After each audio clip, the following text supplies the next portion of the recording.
कढ़ारा अहमद और गुल जमाल का किस्सा। अस्सलाम वालेकुम नजरीन। आज आप सुनने जा रहे हैं एक ऐसी दास्तान जिसमें है गरीबी, मोहब्बत, सब्र, इम्तिहान, अल्लाह पर भरोसा और किस्मत की चमक। एक ऐसा अफसाना जो दिल को छू जाएगा।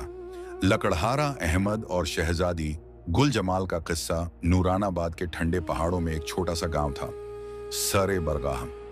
यहीं रहता था अहमद, एक गरीब मगर बेहद नेक लकड़हारा। उसके चेहरे पर अक्सर मुस्कान रहती, लेकिन अंदर एक गहरी तन्हाई छिपी थी। अहमद की माँ बूढ़ी, बीमार और चलने फिरने में कमजोर थी। उनके इलाज के लिए पैसा नहीं था, लेकिन अहमद रोज सुबह फज्र की नमाज के बाद दुआ करता, ऐ मेरे रब, आज की रोजी हलाल कर दे, मेरी माँ की सेहत में आसानी दे। अहमद जंगल से लकड़ी काट कर गांव में बेचता। उसकी मेहनत देखकर लोग उसकी तारीफ करते, पर कुछ लोग मजाक भी उड़ाते। अरे अहमद, तू हमेशा गरीबी में ही कट जाएगा। रिज़्क़ देने वाला अल्लाह है, मैं बस कोशिश करता हूं। नूरानाबाद का महल अपनी खूबसूरती के लिए मशहूर था। वहीं रहती थी बादशाह सुलेमान की बेटी शहजादी गुल जमाल, नाम के मुताबिक हुस्न, अदब और नफासत की मिसाल। लेकिन अंदर से वह बेहद तन्हा थी। उसे महलों के कानून, चमक दमक, झूठी तारीफें और साजिशें बिल्कुल पसंद नहीं थीं। वह अक्सर पर्दे में गरीबों में खाना बांटने जाती। गुल जमाल का दिल बेहद नरम था। वह अमीरी की दीवारों में कैद रहकर खुश नहीं रहती थी। महल में शहजादी के रिश्तों की बात चलती रहती।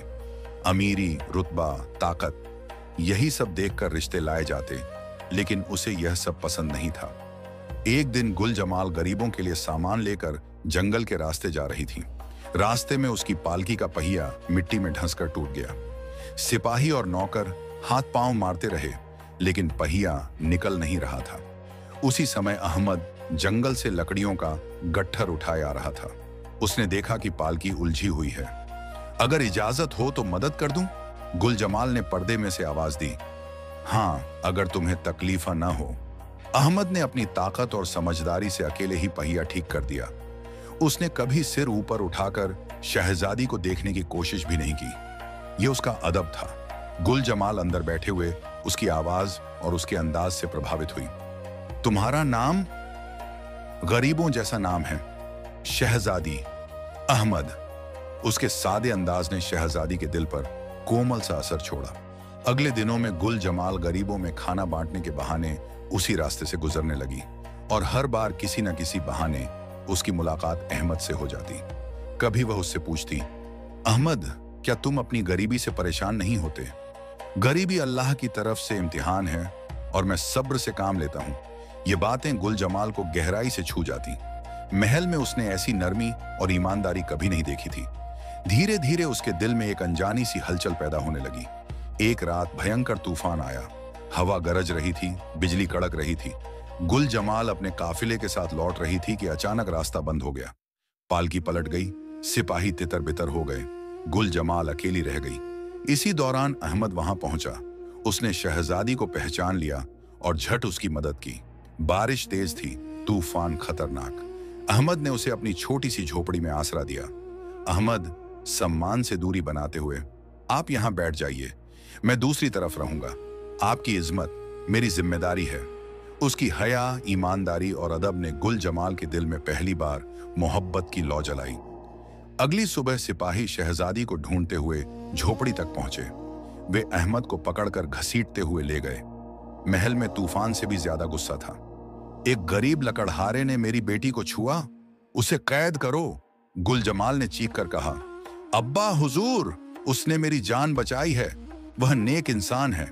लेकिन बादशाह का अहंकार भारी था। अहमद को जेल में डाल दिया गया। उस पर झूठे इल्जाम लगाए गए। जेल में अहमद रातों को जागकर दुआ करता, ऐ अल्लाह, तेरा शुक्र है कि मैंने किसी की बेटी की इज्जत बचाई, फिर भी मैं तेरे इम्तिहान पर राजी हूं। यह सुनकर कैदियों को भी आश्चर्य होता, कोई इतना सब्र कैसे कर सकता है। दूसरी तरफ गुल जमाल ने खाना पीना छोड़ दिया। उसका दिल अहमद की कैद के साथ ही बंद पड़ा था। वह रोज अल्लाह से दुआ करती, अगर अहमद निर्दोष है तो उसे आजादी दे दे, और अगर वह मेरी किस्मत में है तो मेरा दिल मजबूत कर। उसी समय करीब 20 साल पुराने एक राज का पता चला। बादशाह का एक भाई था जिसकी मौत हो चुकी थी। लेकिन उसकी मौत से पहले उसका छोटा बेटा गुम हो गया था। वही बेटा अहमद था। एक बूढ़ा काजी जेल में किसी काम से आया और अहमद की गर्दन पर एक पुराना तिल देखकर चौंक गया। ये वही निशान है जो खोए हुए शहजादे पर था। बादशाह को बुलाया गया, छानबीन हुई, पुराने दस्तावेज खोले गए, सबूत मिलने शुरू हुए और एक दिन साफ साबित हो गया अहमद कोई साधारण लकड़हारा नहीं। और एक दिन साफ साबित हो गया अहमद कोई साधारण लकड़हारा नहीं था, बल्कि शाही खून का वारिस, खुद बादशाह का भतीजा। बादशाह हैरान, शर्मिंदा और टूट गया। वह जेल में गया और अहमद के सामने घुटनों के बल बैठ गया। बादशाह आंसू भरी आवाज, बेटा, मैंने नादानी में तुझ पर जुल्म किया, मुझे माफ कर दो। अहमद ने उसके हाथ पकड़ ली। जो माफ कर दे वह बड़ा कहलाता है और मेरे पास सिर्फ यही है। बादशाह सलमान, माफी। जेल के दरवाजे खुले। गुल जमाल दौड़ कर आई। उसकी आंखों में खुशी के आंसू थे। दोनों एक दूसरे को देखकर मुस्कुराए। उन आंखों में खामोशी भी थी, मोहब्बत भी और शुक्र भी। कुछ दिनों बाद एक बड़े ऐलान, मैं अपनी बेटी गुल जमाल का निकाह अपने भतीजे शहजादा अहमद के साथ करता हूं। पूरे नूरानाबाद में जश्न मना, गरीबों ने दुआएं दी। अहमद ने अमीरी में भी सादगी नहीं छोड़ी। निकाह की रात, गुल जमाल, अहमद, अगर उस रात तुम मुझे पनाह न देते तो मैं आज जिंदा ना होती। अहमद, जो भी था अल्लाह का करम था और तुम मेरी तकदीर थी, बस रास्ता थोड़ा लंबा था। निकाह के बाद पूरे नूरानाबाद में खुशियों की बारिश हो रही थी, मगर अहमद और गुल जमाल दोनों समझते थे कि असली जिंदगी तो अब शुरू हुई है। महल के बड़े बड़े गलियारों में अब अहमद के कदमों की सादगी गूंजने लगी। सिपाही और वजीर उसे झुककर सलाम करते, मगर अहमद कभी अपने चेहरे की विनम्र मुस्कान नहीं खोता। गुल जमाल अक्सर कहती, अहमद, तुम शहजादा हो, थोड़ा तो शहजादों जैसा चलो। अगर चलने से शहजादा बनना है तो मुझे अल्लाह बचाए, मैं वहीं रहना चाहता हूं, वही लकड़हारा अहमद, बस कपड़े बदल गए हैं। गुल जमाल इस बात पर हंस देती और फिर दोनों साथ बैठकर चाय पीते, जैसे वह महल नहीं, जंगल की झोपड़ी हो। अहमद का महल में आना सबको रास नहीं आया। कुछ वजीर कानाफूसी करते, ये लकड़हारा देश चलाएगा, कहीं शहजादी के बहकावे में ना आ जाए, कहीं हमारे फायदे खतरे में ना पड़ जाएं।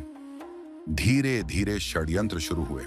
झूठी रिपोर्टें, नकली दस्तावेज और कई मौके पर अहमद को गलत साबित करने की कोशिशें। एक रात अहमद महल के बाग में टहल रहा था कि उसने दो वजीरों की बातें सुनी। अगर यह लड़का ताकत में आया तो हमारी चालें खत्म हो जाएंगी, हमें उसे किसी बड़े जाल में फंसाना होगा, ऐसा जाल जिससे वो खुद को भी बचा ना सके। अहमद यह सब सुन रहा था, लेकिन उसने किसी से शिकायत नहीं की, बल्कि वह रोज फज्र के बाद यही दुआ करता, ऐ रब, जो हका है उसे हका रहने दे और जो जुल्म है उसे मेरे दिल से दूर रख। गुल जमाल अपनी अक्ल और दिल दोनों से अहमद का सहारा बन गई। वह उसके लिए महल की निगाहें पड़ती थी, कौन दोस्त है, कौन दुश्मन। कभी वह अहमद से कहती, महल सोने की जेल भी होता है अहमद, और ताले हमेशा चाबियों से नहीं, इरादों से खुलते हैं। अहमद जवाब देता, तुम्हारा साथ हो तो मैं इन जंजीरों से भी आजाद हूं। दोनों मिलकर गरीबों के लिए नए कानून बनाने लगे। मुफ्त दवा, अच्छे स्कूल, अनाज का और मजदूरों की मजदूरी बढ़ाने का ऐलान। गांव के लोग दुआएं देने लगे, लेकिन वजीरों का गुस्सा बढ़ता गया। एक सुबह पूरे नूरानाबाद में हलचल मच गई। खजाने से कुछ सोने की ईंटें गायब थीं और सिपाहियों ने एक थैला पकड़कर बादशाह के सामने रखा। उस पर अहमद का मुहर था। महल में हंगामा मच गया। वजीर चिल्लाने लगे, सबूत साफ है, ये गरीबों का भेष पहनकर खजाना चुरा रहा है, इसे सजा मिलनी चाहिए। बादशाह बेहद परेशान था। क्या मेरा अपना भतीजा ऐसा कर सकता है? गुल जमाल की आंखें भर आईं। अहमद ने शांत आवाज में कहा, अगर मैं चोर हूं तो मुझे सजा दी जाए, लेकिन अगर मैं बेगुनाह हुआ तो जालिमों को सजा मिले। जांच का आदेश हुआ और अहमद को फिर हिरासत में ले लिया गया। फिर वही कैद, वही अंधेरा, लेकिन इस बार उसके दिल में कोई डर नहीं। जांच कई दिनों चली। आखिरकार बूढ़ा काजी फिर आया, वही जिसने अहमद की असलियत बताई थी। काजी ने अदालत में दस्तावेज रखे। ये मुहर नकली है, ये अहमद की नहीं, बल्कि महल के ही वजीर अजीम उद्दीन की बनाई हुई है। वजीर अजीम उद्दीन का रंग उड़ गया। छानबीन हुई और महल की सुरंगों से चोरी किया गया सोना निकल आया। सबूत साफ, अहमद बेगुनाह था, वजीर गुनाहगार थे। बादशाह ने उसी वक्त सख्त फैसला सुनाया, चालबाजों की गिरफ्तारी और अहमद की इज्जत की बहाली। बादशाह ने कहा, अहमद, तुम चाहो तो इन वजीरों को मौत की सजा दिलवा सकते हो। अहमद ने सर झुका लिया। नहीं बादशाह सलमान, जिन दिलों में डर हो उनकी सजा डर ही है। उनके बच्चों का क्या कसूर? उन्हें माफ कर दें, मगर महल से बाहर निकाल दें। लोगों की सेवा को जालिमों की जगह नहीं मिलेगी। गुल जमाल गर्व से उसे देख रही थी। वो जानती थी अहमद की सबसे बड़ी ताकत उसका दिल है। अहमद को औपचारिक रूप से वली ए अहद यानी राज्य का भावी बादशाह घोषित किया गया। मगर अहमद ने कहा, पहले महल नहीं, लोगों का दिल जीतना होगा। और उसने वही किया। वह गरीबों के घर जाता, बूढ़ों के हाथ पकड़कर उठाता, बच्चों को पढ़ाता और हर दिन जंगल जाकर लकड़ियां काटता। उसका कहना था, मेहनत छोड़ दी तो आदमियत भी छूट जाएगी। धीरे धीरे वह नूरानाबाद का सबसे प्यारा शहजादा बन गया। गुल जमाल उसके साथ स्कूलों, अस्पतालों, अनाथालयों में जाती। कहते हैं जहां ये दोनों जाते वहां रहमत बरसती। साल भर बाद महल में एक और बड़ी खुशखबरी आई। गुल जमाल को बेटा हुआ। पूरे राज्य में फिर जश्न मनाया गया। अहमद पहली बार अपने बच्चे को गोद में लेकर रो पड़ा, तू मेरे पास अमीरी नहीं लाया, तू मेरे पास एक जिम्मेदारी लाया है। बेटे का नाम रखा गया सुलेमान ए सानी यानी दूसरा सुलेमान, अमन और इंसाफ का प्रतीक। गुल जमाल ने कहा, अहमद, तुम जैसे हो बस अपने बेटे को भी वैसा बनाना। अहमद हंसकर बोला, मुझे निशानियों से डर लगता है, कहीं ये भी लकड़हारा ना बन जाए। गुल जमाल मुस्कुराई, अगर बन भी जाए तो दुनिया का सबसे नेक लकड़हारा होगा। धीरे धीरे वक्त गुजरते गया। अहमद की वजह से नूरानाबाद में अमन, बरकत और इंसाफ की बहारें आने लगीं। उसकी कहानी सिर्फ एक प्रेम कथा नहीं, बल्कि सब्र, हया, ईमान और नेक नियत की एक मिसाल बन गई।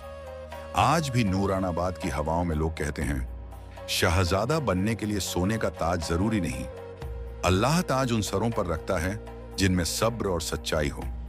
और लकड़हारा अहमद, वह आज भी लोगों की दुआओं में जिंदा है कि एक गरीब का दिल कितना अमीर हो सकता है